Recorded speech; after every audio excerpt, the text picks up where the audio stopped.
रुपालीताई चाकणकरांना मी आठवण करून देऊ इच्छिते की ज्या आदरणीय सुप्रियाताई सुळेंवरती त्या टीका करतायत त्या सुप्रियाताई सुळेंमुळेच त्यांचं अस्तित्व आहे. त्यांच्या बाबतीमध्ये निर्णय त्या मुख्यमंत्री होण्यासाठी इच्छुक आहेत का काय हे सगळं आम्ही महाविकास आघाडीचे नेते म्हणून आम्ही आमचा विषय आहे.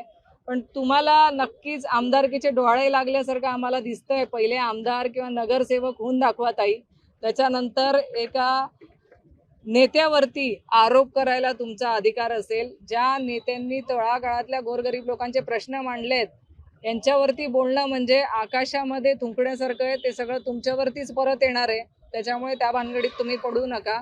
पहिले नगरसेवक कसं होता येईल ह्याकडे लक्ष